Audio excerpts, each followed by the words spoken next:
Hey, what's up, my dear friends? I hope you are full of peace and love, and I hope you show it by leaving all your good vibes in the comment box. Once again, I welcome you to a new video. You're watching Palomitas Movie, and these are curious facts that you didn't know. So, let's get started. Todo es nuevo por aquí.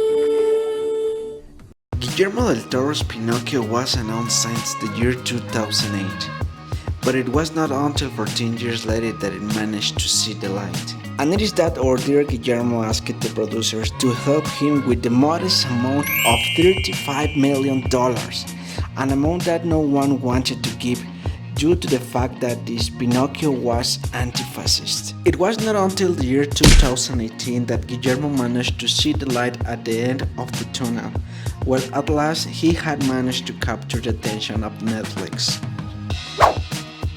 And although Guillermo del Toro had already worked in a different animated project, he had never directed his own, Pinocchio being the first animated project he directed. In the scene inside the church, you can find two references to characters from Guillermo's movies. The stained glass behind the crucifix appears to be a reference to the ending of his movie Pan's Labyrinth. Geppetto's workbench window is inspired by the window in his Oscar-winning film The Shape of Water. Quoting Guillermo himself, the bird you are seeing is a reference to the bone from his film The Devil's Backbone. That is why the pigeon's body has that shape. Del Toro named Geppetto's son Carlo after the author of the original Pinocchio story. In this adaptation of Guillermo, Geppetto cuts down the tree and drags the trunk where Sebastian J. Cricket lives, detail that you will not find in the Disney version, but we can find it in the anime inspired by Pinocchio, which I dare to describe as creepy, since this Pinocchio tries to keep the heart of another child. To animate Pinocchio, they used a very different technique from the one they used with Geppetto and Volpe.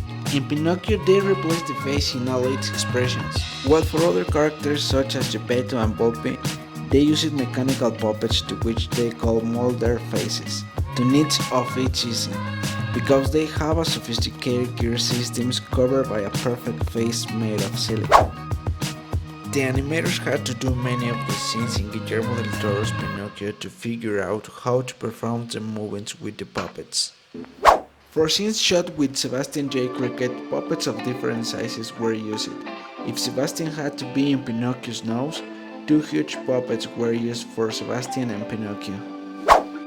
In Guillermo del Toro's version, the cricket is the victim of constant accidents, unlike the Disney version, being one of these accidents caused by a hammer, referring to the original story. Unlike in the original story, the cricket dies and visits Pinocchio as a ghost. In the scene where Geppetto locks Pinocchio in the closet, we can see Pinocchio on a very sad floor with a blue glove on his nose, which may remind us of the gloves worn by Disney Pinocchio. In another scene, after a child's suicide, Pinocchio puts his feet into the fire and he ends up with two stumps of wood, so Geppetto has to build him another set of feet. And just like that it happened in the version of Pinocchio of the year 2019, being able to say that both versions respect the original story since Pinocchio burns his feet while sleeping and wakes up with two stumps. Spazzature's name, the monkey, in Italian is used to refer to garbage. Ironically, this is the way his owner treats him. In the original story, the cricket is called by the simple name of the talking cricket, but in all adaptations he has changed his name, his last name being Sebastian J. Cricket to this day. They had created this obese showman as the star villain of the film, but once Guillermo saw it, he thought it was a very obvious reference to the Disney villain. It was this that led them to create Volpe. But since the obese showman was already ready and they didn't want to waste it, they used it as a circus worker.